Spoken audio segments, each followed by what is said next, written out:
The Eurasian Economic Commission just recently banned lace panties in 3 different countries: Russia, Kazakhstan, and also Belarus.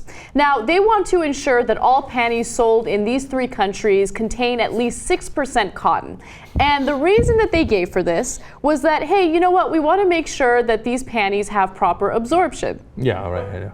Because the Russian men are turning them on so much that they need proper absorption. I mean, it doesn't necessarily have to do with turning on. Like, I think women are just moist down there, and it's like the moisture should be absorbed.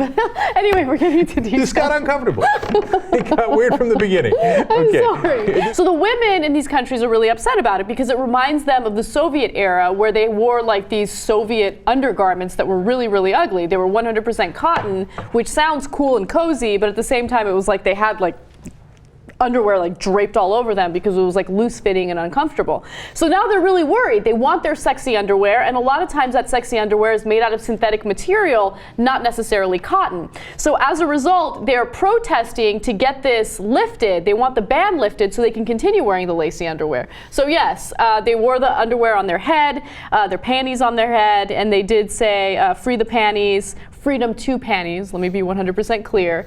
And I want to be clear about this, like Obama always says that. Let me be clear. In Kazakhstan, it was freedom to the panties. In Kazakhstan, as many as 30 women got arrested for these protests, which is absurd. Bless their hearts that they care enough about the panties to protest. Now look, the reality is, of course, that we brought up the moisture thing, because it's not about the moisture. They're not passing a law to protect women from yeast infections, etc., okay? It's about money, Lebowski, and it's about the cotton industry that wants to make sure that there's more cotton in the underwear, and they're getting into that nitty-gritty of regulation. They're buying off politicians, which we know a thing or two about in America. And also, 80% of their undergarments are imported from other countries, so maybe they're trying to, you know, I don't know, stimulate the panty making industry in these countries instead.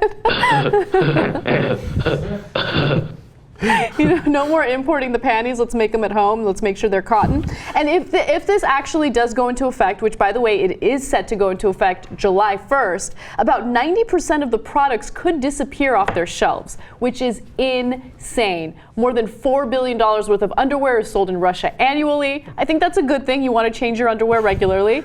And again, an estimated 90% of underwear would disappear from the shelves. That's amazing. So then, of course, they'd have to rebuy that underwear, and then, oh, well, you look at that. There's some people in the cotton industry who would then profit significantly from having to replenish that $4 billion industry with their goods. But I'm sure that's all a wild coincidence.